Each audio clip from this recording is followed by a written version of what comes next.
কলেজের পদার্থ বিজ্ঞান বিভাগ থেকে আয়োজিত বিদায় সংবর্ধনা ও নবীনবরণ অনুষ্ঠানে উপস্থিত আছেন আমার শ্রদ্ধেয় শিক্ষকবৃন্দ এবং আমার বিভাগের প্রাণপ্রিয় ছাত্রছাত্রী বৃন্দ। আসসালামু আলাইকুম। ওয়ালাইকুম আসসালাম ওয়া রাহমাতুল্লাহ। আসলে এই বিদায় সংবর্ধনা বা নবীনবরণ এগুলো তোমাদের মাধ্যমেই আসলে তখন আমার জন্য এই অনুষ্ঠানটা করা সহজ হয়। এখন তোমরা যদি আগ্রহী না হও তখন এই অনুষ্ঠান করা কিন্তু কঠিন হয়ে যায়। তোমাদের যদি 50% আগ্রহ থাকে তাহলে আমারও 50% আগ্রহ থাকে। তোমার যদি একটু আগ্রহ আরো একটু বাড়াতে পারে এবং আমি চাই যে আসলে কোন অনুষ্ঠান সুন্দর করে করা। আমি যে মানে অসুন্দরভাবে আসলে আমি মানে করতে চাই না, আমার এটা ভালো লাগে না। আমি যেই জিনিসই শুরু করি যদি ভালো লাগে তাহলে আমি সেটা ভালো মতোই শুরু করি। মানে আমি এই প্রসঙ্গে কথা আসছে যে আমি ধরো এই টেনিস খেলা জানতামই না, কিন্তু আমি এমনি খেলাধুলার প্রতি আমার একটু ভালো লাগা ছিল। আমি যখন টেনিস খেলা শুরু করি ধরো আমার তখন বয়স হলো 43 বছর, 2013 সাল, এখন হলো 2024।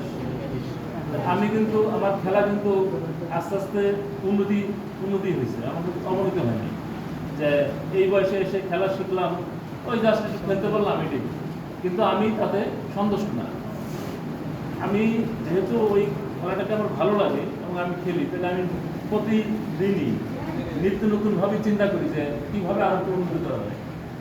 তার জন্য আমার কী ধরনের জিনিস ইউজ করতে হবে, কী ধরনের ভাবে আমাকে খেলতে হবে, তার জন্য কিন্তু আমি সময় দিই। আমার কথা হচ্ছে যে তোমরা যারা এখন এই বের হয়ে যাচ্ছ এখান থেকে, ইনশাল্লাহ তোমরা ভালো রেজাল্ট করেই ভালো একটা সার্টিফিকেট নিয়ে এখান থেকে যাবে। এটা হলো তোমার কেবল শুরু। তোমার জীবনের আমাদের ম্যাডাম এবং আমাদের স্যার সব কিছুই আসলে বলেছে, এটা হলো তোমাদের শুরু। এইখান থেকেই সামনে কিন্তু আরো অবারিত সুযোগ রয়েছে। পড়াশোনার এখনোই কিছুই কিন্তু হয় নাই, শুধু তোমরা একটা সার্টিফিকেট অর্জন করো। আর বারবার আমি এই কথাই বলি যে আমাদের সীমিত সামর্থ্য, তোমরা পদার্থ বিজ্ঞান বিভাগে পড়তে আসছো বিভিন্ন জায়গা থেকে। এই যে রুহুল বলছে যে আমরা বিভিন্ন জায়গা থেকে আসছি, আসলে যে এই যে বিভিন্ন জায়গার সম্পর্কে যে এক ধরনের ধারণা, তোমরা যদি নিজেরা কথোপকথনের মাধ্যমে তোমার এলাকার কথা, আবার যে যার সাথে কথা বলছো তার এলাকার কথা সম্পর্কে যদি তুমি জানো, তাহলে তুমি এক একটা অঞ্চল সম্পর্কে এক ধরনের জ্ঞান তোমার দিতে আসবে। এখন তোমরা যদি ক্লাসেই না আসো, আমার কথা হলো যে স্যাররা ধরলাম যে পড়ায় না 9টা থেকে 1টা পর্যন্ত, এই সময় মানে দেখা যায় যে মানে যারা স্টুডেন্ট বাসায় বসে থাকলেও সময়টা এমনি চলে যায় প্রত্যেকের। এই যে আমি ইন্টারমিডিয়েটের যারা আছে বাচ্চারা, এদেরও কিন্তু ওই সময় হয় না, পড়াশোনা তেমন কিছু হয় না। আমার বাচ্চারাও আছে, তাদের দিয়ে তো আমি বুঝতে পারি তাদের তো পড়ার প্রতি আগ্রহ আছে। তারপরেও যদি তারা মানে কলেজে না আসতো বা স্কুলে না যায়, ওই সময়টুকু দেখা যায় যে আসলে কোনো কিছু হয় না। ওই 1 ঘন্টা হয়তো সে পড়ে, বাকি সময়টা তার কী হয়, নষ্ট হয়। তোমরা যদি কলেজে আসো মনে করলে যে ওটা নষ্টই হলো, কিন্তু এর থেকে তুমি অনেক ধরনের উপকার তুমি পাবা, যেটা তুমি এখন বুঝতে পারবো না, পরবর্তী জীবনে তুমি এটা বুঝতে পারবে না। আমি এই যে এখানে পাশে সেমিনার রুম কিন্তু আমি এখন লিখিনি যে মানে কার জন্য লিখব, ভাবছি যে এখানে ইংরেজি পত্রিকা দেবো। এখন আমি দেখি ছাত্র আমার কমে যাচ্ছে। আমাদের যে তোমার মজনু আছে, ওর যে বেতন আমার ন্যূনতম প্রতি মাসে খরচ হলো 7,300 সামথিং।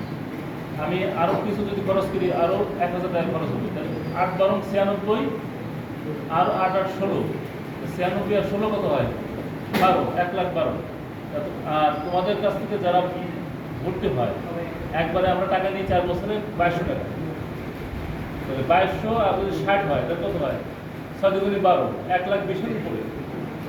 তার মানে দেখা যায় যে ওর বেতন ভাতা এবং আনুষঙ্গিক খরচ করতেই টাকা শেষ। কিন্তু তোমাদের এইগুলো দিয়ে আমাদের করার কথা ছিল বিশেষ করে বই কিনা এবং এই সমস্ত ব্যয় নির্বাহ করা। তোমাদের এই থেকে আমাদের এই আছে যে মাসে 500 টাকা আমরা করতে পারি, নাস্তা করতে পারি। আমি সেটাও করি না। তোমরা এই যখন এই যে পরীক্ষা চলে সেইখান থেকে টাকা বাঁচিয়ে কিছু রেখে দেই, ওইটি দিয়ে আর কি ন্যূনতম এই যে আমার সাদা করে আমিও যেহেতু আমি ওই বাড়তি করতে চাই না, বিশেষ কোনো প্রয়োজন না হয়। এই সমস্ত কারণে ইচ্ছা থাকলেও আমি অনেক কিছুই কাজ করতে পারি না। আমি চাই যে তোমরা পত্রিকা পড়ো, পত্রিকা পড়লে তোমাদের এক ধরনের জ্ঞান হবে, আউট নলেজ, এবং সেখানে পত্রিকার মধ্যেও অনেক কিছু থাকে এবং সেখানে বাংলাদেশের অর্থনীতি থাকে, বিশ্বের বিশ্বের সাম্প্রতিক রাজনৈতিক বিশ্ব এবং বিশ্বের যে রাজনীতি কীভাবে চলতেছে, কোথায় কোন ধরনের মেরুকরণ হচ্ছে, এই সম্পর্কে তুমি কী করতে পারবা, এক ধরনের জ্ঞান। আর একটা হলো বই। আমার ছোট মেয়ে ও একটু বিভিন্ন বিষয়ে একটু ঘাটাঘাটি করে, তারপরেও বলে বা যে ওই ইউটিউবে সব কিছু থাকে না, বা গুগলে সার্চ দিলেও কিছু না কিছু মিসিং থাকে। আসলে ওইটা তুমি বই না পড়লে, বিশ্বের বিভিন্ন বড় বড় রাইটারের বই না পড়লে ওই জ্ঞান তোমার আসবে না। কারণ ওই ইউটিউব তো সবাই কিন্তু ওইখানে ঢোকে না, ওইখানে লেখে না, বা গুগলও ওই সব কিছু তোমাকে দিয়ে দেবে না, তারা কিছু রেখে দেয়। যারা এই যে রাঁধুনি বা ওই যে বিভিন্ন খেলার, ওই যে আমি যে ইউটিউবে খেলা দেখি কীভাবে ব্যাটটা ধরতে হবে, কীভাবে মারতে হবে, সব কিছু কিন্তু তারা দেয় না। যে রাঁধুনি বলে যে এইভাবে তুমি দই বানাও, তার কিন্তু একটা গোপন আছে, রেসিপি আছে, সব কিছু কিন্তু সে দেয় না। ঠিক আছে, কিছু কিন্তু রেখে দেয়। আমরা ওইগুলো নিয়ে কি করছি, ট্রাই করছি, কিন্তু দেখা যায় যে এক্স্যাক্টলি এই দোকানে যেরকম দই হয় ওরকম কিন্তু আমাদের হয় না। আমাদেরটা অনেক টেস্ট হয় কিন্তু ওরকম হয় না। তার কিছু একটা মেকানিজম ভিন্ন একটা আছে, তারা দিনের পর দিন গবেষণার মাধ্যমে ওই কাজের মাধ্যমে কিন্তু তারা ওইটা অর্জন করছে। তা তোমাদের এমনি অনেক হতাশা থাকতে পারে, যেমন যে আমরা রাজবাড়ী সরকারি কলেজে ফিজিক্সে পড়তে আসছি। তোমার যদি ভালোবাসা যদি তুমি ক্রিয়েট করতে পারো, এই আমি টেনিসের কথাই বলতেছি যে জোকোভিচ হচ্ছে সর্বকালের অন্যতম সেরা, 2 দিনের মধ্যে সে একজন, এবং অনেকে বলছে সেই আসলে সর্বকালের সেরা টেনিস খেলোয়াড়। তা সে হলো 24টা গ্র্যান্ড স্লাম অর্জন করেছে। এই পর্যন্ত আর কেউ এটা অর্জন করতে পারে। আর একজন আসলে মার্গারেট কি জন্য, সে হলো 24, এই সমান, সে আর একটা হলেই কি হবে, তাকে আর ধরার থাকবে না। নাদালের 22, ফেডারারের 21, এই হলো অবস্থা। তা সে খেলার মধ্যেই করে, যখন সে ভালো শট খেলে এরকম করে আর এরকম দেখা। তার অর্থ হলো যে খেলতে হবে মেধা দিয়ে আর ভালোবাসা দিয়ে। সব কিছুরই তোমার যদি পড়াশোনা যদি ভালো লাগে তাহলে দেখবা যে তখন তুমি ওখানে খরচ করবা, মেধা প্রয়োগ করবা, এবং ভালোবাসার মাধ্যমে তুমি ওই পড়াশোনাকে অ্যাচিভ করতে পারো। যাদের এইটা আছে, এখন তুমি নিজে নিজে খোঁজ করো যে তোমার কোনটায় ভালোবাসা আছে। তোমার তো একটা সার্টিফিকেট হবে ইনশাআল্লাহ। এরপর তুমি নিজেকে জাজ করো, নিজের মনের কাছে জিজ্ঞাসা করো যে আমার কি জিনিস ভালো লাগে, ওই দিকে তুমি ধাবিত হও এবং সেটাকে শক্ত করে ধরো এবং তার জন্য প্রাণপণ প্রচেষ্টা চালাও। তাহলে দেখো যে তুমি সেই ক্ষেত্রেই তুমি উন্নতি লাভ করবে। বিশ্বের অনেকেই আছে যে পড়াশোনা করছে অন্যদিকে চলে গেছে, বিজনেস ব্যবসা চলে গেছে, কেউ মাছের ব্যবসা করে আমাদের দেশে, অনেকেই কিন্তু অনেক বড় কিন্তু হয়েছে। তখন কিন্তু তারা জিজ্ঞাসা করে না তুমি কি পাস, পরে আবার দেখে যে না সেও পড়াশোনা করেছে। এবং আমাদের দেশ থেকে বাইরের আমেরিকার তাদের জীবনযাত্রা সব কিছু ভিন্ন এবং তাদের অনেক ধরনের আছে, অপরচুনিটি আছে। রাষ্ট্র সেই অপরচুনিটি দিয়ে দিয়েছে। তো আমাদের সেই ধরনের অপরচুনিটির অনেক অভাব। একটা রাষ্ট্রের দায়িত্ব হচ্ছে অপরচুনিটি ক্রিয়েট করা, এবং সেই রাষ্ট্রের নাগরিক সে নিজে নিজেই চিন্তা করে কার কোনটা ভালো লাগে, সেই ভালোবাসার মাধ্যমে সেই সুযোগকে সেই গ্রহণ করবে। সেটা যদি সঠিকভাবে গ্রহণ করতে পারে তাহলে কিন্তু তার পিছনে ফিরে তাকানোর কোনো মানে প্রয়োজন নেই। বিল গেটস বিশ্বের সেরা বিশ্ববিদ্যালয়ের ঢুকেও সেখান থেকে কী করে নাই, গ্রাজুয়েশন সম্পন্ন করতে পারে নাই। তার মাথার মধ্যেই আসলে কম্পিউটার, সেটি নিয়েই তার ওই কম্পিউটার নিজে তার উন্নতি করছে, কোডিং করছে, এইগুলো করেই কিন্তু সে আজকে এই বিশ্বের একজন অন্যতম সেরা ধনী। এবং সে কিন্তু মানে জ্ঞানের দিক দিয়েও অনেক অগ্রসর, এবং সে কিন্তু শুধু ওইগুলো কিন্তু করে না, সে কিন্তু অনেক পড়াশোনা করে। তার মানে ওই দিকে তার একটা ভালোবাসা আছে। তার কাছে ওই বিশ্ববিদ্যালয়ের সার্টিফিকেটকে অতটা মানে মূল্যহীন থাকে আর মানে সে এর ঊর্ধ্বে। আমরা আমাদের দেশেও দেখতে পাই রবীন্দ্রনাথ, নজরুল, তারা কিন্তু প্রতিগত কোনো মানে প্রাতিষ্ঠানিক কোনো শিক্ষা কিন্তু তারা গ্রহণ করে নাই, কিন্তু তারা কিন্তু এই এই জ্ঞানের অনেক ঊর্ধ্বে তাদের বসবাস, চিন্তা ভাবনা। তোমাদের মধ্যেও আমি চাই যে এই ধরনের চিন্তা ভাবনার এক ধরনের বিকাশ ঘটুক, তৈরি হোক।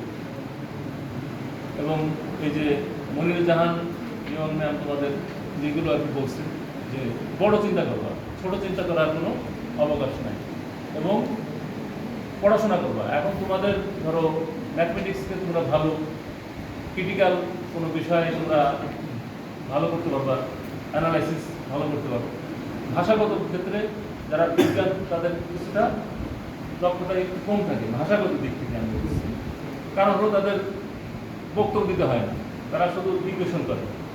ম্যাথামেটিক্স যারা পড়ে এটা আর কি দেখবা যে তাদের বলার স্কোপ কম, তারা খাতায় লিখতে হয়। কারণ তুমি বলায় মানে কীভাবে বলবা, তুমি ওই বিজ্ঞানের বিষয়কে একটা ওই বিজ্ঞানের ওই ধরনের ছাত্র না হলে তুমি কিছুই তাদেরকে বোঝাইতে পারবো না। আর যদি এরকম আমি যেমন মেঠো বক্তৃতা দিচ্ছি, এটা সবাই আমজনতা সবাই কিন্তু বুঝতে পারে। তার মানে ওইটা ওই তোমার ওই জ্ঞান সব জায়গায় কিন্তু তুমি প্রয়োগ করতে পারবে না। এই জন্য তোমার কথা বলার স্কোপটা কম থাকে। তা আমি বলবো যে মানে কথা বলার স্কোপটা বাড়াবা, মানুষের সাথে কথা বলবো। ওই যে বললো যে গ্রুপ ডিসকাশন, এই গ্রুপ ডিসকাশন করলে কথা বলার স্কিল কী হয়, বাড়ে।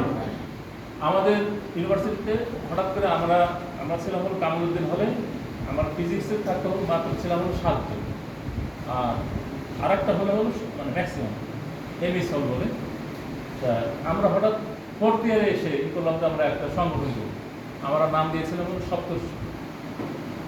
তখন আমরা এই বিভিন্ন একটা শার্ট কিনলে ওই মানে খাওয়ানো লাগতো, সিঙ্গার টিঙ্গার যাই হোক, প্যান্ট কিনলে এরকম। এই থেকে আবার ইংলিশের বক্তৃতা, এরপরে হচ্ছে এই কোনো টপিকস নিয়ে আলোচনা, এটা 1 বছর আমরা করেছিলাম। এই 1 বছর করাতেই আমরা যদি শুরু থেকে করতাম তাহলে আসলে আরও অনেক ভালো দক্ষতা আমরা করতে পারতাম, অর্জন করতে পারতাম। তা তখন আমাদের একটা ছিল, সংবিধানও ছিল। এই যে সংবিধান যে মানে লিখেছিল ও এখন এসে আছে, আমেরিকা আছে, ওর হাতে লেখা খুবই খুবই সুন্দর। আর আমরা এই যে 7 জনের মধ্যে আমি তো ধরো এখানে আসছি, আর একজন অ্যাডমিনে গেছে 22-এ, আর একজন শাহজালাল ইউনিভার্সিটির টিচার ছিল, এখন ঢাকা ইউনাইটেড ইন্টারন্যাশনাল ইউনিভার্সিটি, সেখানে ডিনের দায়িত্বে আছে। এই মানে ভিসি হিসাবে 2বার রাষ্ট্রপতির কাছে গেছে, কিন্তু সই হয়নি, এই জন্য হতে পারে না, ভিসি হতে পারে নাই। আর একজনও টিচার, আর একজন হলো বেসরকারি, ঢাকার একটা বেসরকারি কলেজের শিক্ষক। তা ধরো আমরা 5 জন মোটামুটি মানে ভালো জায়গায় আছে। আর দুজন শিক্ষক, 2 জন হলো বেসরকারি। যাই হোক, মানে এই যে ডিসকাশন, গ্রুপ ডিসকাশনের যে উপকারিতা। তারপরে ধরো এই যে পড়াশোনা, আমরা ধরো ক্লাসে এই যে ইন্টারাকশনের যে আমরা যে রুটিন আমাদের মানে শিক্ষক কম, মানে ফার্স্ট ইয়ার থার্ড ইয়ার একসাথে, আর হলো সেকেন্ড ইয়ার ফোর্থ ইয়ার আর একসাথে, মানে আলাদা ডেটে। তা ওই দিনও যদি তোমরা আসো, তোমরা যদি নিজেরাও আলোচনা করো, কথা বলো, তাহলে কিন্তু তোমাদের অনেক জ্ঞান হয়। আমি তো এটাই বলছি যে 9টা থেকে 1টা বা 10টা থেকে 1টা এই সময় তোমাদের কোনো কাজে আসবে না। সেই সময়টা যেহেতু তোমরা আশেপাশেই থাকো, যারা মানে এইখানেই থাকে, রাজবাড়ি থাকে, তারা ক্যাম্পাসের সাথে তো কোনো ক্ষতি নাই। ক্যাম্পাসের সাথে তুমি লাইব্রেরি আছে, এখানেও তুমি পড়তে পারো। তোমার কথা হলো পড়া, তুমি সময়টাকে একটা কাজে ব্যয় করা, কোনো বিষয় নিয়ে কথা বলা।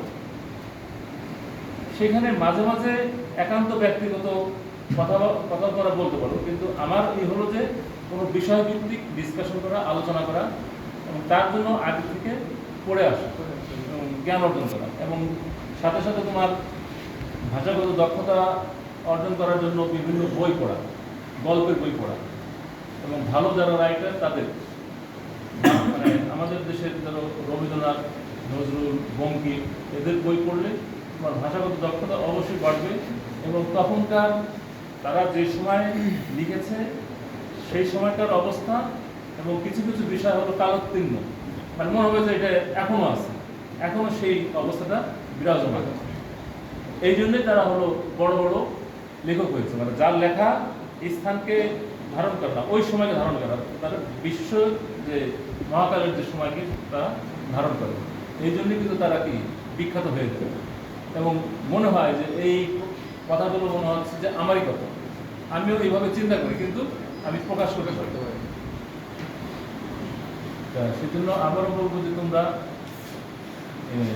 নিজেকে তৈরি করো, এবং যার যে ভালো লাগে, একটা ডিগ্রি হয়েছে কোনো সমস্যা নাই, সবাই চাকরি করতে হবে এমন কোনো সমস্যা নাই, তোমার কোনটা ভালো লাগে সেই দিকে ধাবিত হবে, এবং সেটার দিকে ধাবিত হবে, এবং একাগ্রত সাথে সেটাকে লেগে থাকার চেষ্টা করো। কি না যে না হঠাৎ করে হচ্ছে না আবার তুমি ব্যাক করলে, এরকম না, কিন্তু লেগে থাকতে হবে। লেগে থাকলে, পরিশ্রম করলে সফলতা তোমার আসবে, সফলতা অবশ্যই ধরা দেবে। আর যারা এরপরের ইয়ারে যারা আছে, তারা, আমিও কিছুদিন কোভিডের আগে মোটামুটি আমি মানে ক্লাস বেশি নিতাম। এরপরে যে আমার এই যে রুহুল স্যার ক্লাস, আমার এখন একটু দায়িত্ব তো মানে বেশি, যে আসলাম ডাকলো ওইখানে, এই সমস্ত কারণে এটা একটা মানে ধারাবাহিক প্রক্রিয়া, মানে প্রসেস যদি না থাকে তখন এক ধরনের পড়াশোনা কি হয়, ছন্দপতন ঘটে। এই জন্য তোমাদের ধারাবাহিক প্রক্রিয়া তোমাদেরকে রাখতে হবে, এবং তোমাদের কোথায় কি সমস্যা সেটা আমাদের ম্যাডামরা আছে, আমরা আছি, যখন আমাদেরকে করতে হবে যে স্যার এটা আমরা বুঝি না, মানে আমাদেরকে বিরক্ত করতে হবে। সেই বিরক্ত করার পরে তোমাদেরকে আমরা কোনো মানে এত আগ্রহ হলে আমরা অবশ্যই তোমাদেরকে সময় দিতে আমরা বাধ্য হই, কিন্তু সেই জিনিসটা তোমাদের কাছ থেকে আমরা পাই না। অল্প কয়েকজনের মধ্যে এটা আছে, কিন্তু সবাই মিলে যদি আসো তখনকার একটা অবস্থা, আর দুই একজন আসলে তার অবস্থা তো একরকম হয় না, ভিন্নতা হয়। তা যারা এখানে অন্যান্য ইয়ারও যারা আসো তাদেরকে বলবো যে এই যে ভালো লাগাইতে হবে। ফিজিক্স একটা কঠিন একটা সাবজেক্ট, এটাকে ভালো মতো পাস করতে গেলে কিছু না কিছু আর ভালো এখানে লাগাইতে হবে এবং শ্রম দিতে হবে। আর যে ফার্স্ট ইয়ারে আসছে একজন, তুমি আর এই যে তোমাকে যে আজকে আমরা বরণ করে নিলাম, তুমি কিন্তু বাদ দিবা না, তুমি নিয়মিত আসবা, এখানে এসে সারা না পড়লে নিজে বসে বসে পড়াশোনা করবা, এই হলো বিষয়। আবার অন্যান্য তোমাদের যারা আছে তাদেরকে আসতে বলবা। ফার্স্ট ইয়ার সেকেন্ড ইয়ার এইখানে ফলাফল করা হলো সবচেয়ে সহজ, কিন্তু এইখানে আমি দেখি যে রেজাল্ট তোমাদের সবচেয়ে হয়, খারাপ হয়। এখানে তো খারাপ হওয়ার, এখানে সব কিছু মানে কিন্তু সহজ, মানে তোমার জ্ঞানের মধ্যে আছে। থার্ড ইয়ার ফোর্থ ইয়ার যে একটু আস্তা মানে মানে তোমার মাথার উপর দিয়ে যাচ্ছে, মানে সব কাল্পনিক বিষয়, যেগুলো তুমি চোখে দেখো না।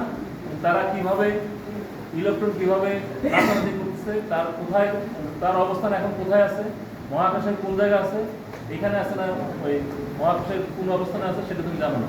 আমরা কল্পনা করে এবং ইকুয়েশনের মাধ্যমে বোঝাইতে সে তার অবস্থান এখন এখানে না ওইখানে, কোয়ান্টামে যে এগুলো হয় তা সেই জন্য ওইগুলো ব্রেনে মানে বিমুক্ত যে ধারণা ব্রেনে মানে মুক্ত করা এটা খুবই কঠিন কাজ।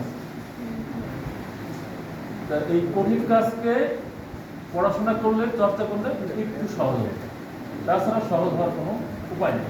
কারণ এমন ইকুয়েশন যে এই ইকুয়েশন হয়, এখন এই ইকুয়েশন কিভাবে তৈরি হলো এইটার ব্যাখ্যাটা মানে অনেক ডিফিকাল্ট একটা বিষয়। যাই হোক, কিন্তু আবার ওইটার মাধ্যমে সব কিছু প্রুভ করা যায়। এটা মানে যার যিনি এটা সৃষ্টি করছে আল্লাহ পাক তাকে এই জ্ঞান দিচ্ছে এবং সে এটা করে ফেলছে এবং বাস্তবে ওই ইকুয়েশন দিয়ে অনেক কিছু বের করা যায় এবং সেটা আমরা মানে প্রমাণও পাওয়া যায়। সেজন্য আমি আবারও বলছি যে থার্ড ইয়ার ফোর্থ ইয়ার কিন্তু কঠিন, কিন্তু ফার্স্ট ইয়ার সেকেন্ড ইয়ার তোমার এইখানেই গ্যাপটা হয়। ফার্স্ট ইয়ার সেকেন্ড ইয়ার তো ভালো করা কোনো মানে কঠিন কোনো কাজ না যদি তোমরা পড়াশোনা করো, আর ফার্স্ট ইয়ার সেকেন্ড ইয়ার বোঝাও খুব সহজ। যাই হোক, তোমাদের যারা যাচ্ছ তোমাদের সম্মান মঙ্গল কামনা করছি। তোমরা ভবিষ্যৎ জীবন তোমাদের সুন্দর হোক, সাফল্যমণ্ডিত হোক। তোমরা নিজের পরিবারের দেশকে তোমরা উজ্জ্বল করবে এবং সাথে সাথে এই রাজবাড়ী কলেজের পদার্থবিজ্ঞান বিভাগকে তোমাদের কর্মের মাধ্যমে উজ্জ্বল করবে এই আশা রাখি এবং সবাইকে এই থেকে এই বৃষ্টির মধ্যেও মানে শীত আসি করছে, বর্ষার শেষ, শরৎ চলছে। এই একটা সুন্দর একটা আবহাওয়া আছে, এই আবহাওয়ার মধ্যে মানে আবহাওয়াটা খুব সুন্দর, কিন্তু চলাফেরা করাটা কষ্ট। তারপরেও তোমরা কষ্ট করে এসছো, আমাদের পদার্থবিজ্ঞান বিভাগের পক্ষ থেকে তোমাদেরকে আবারও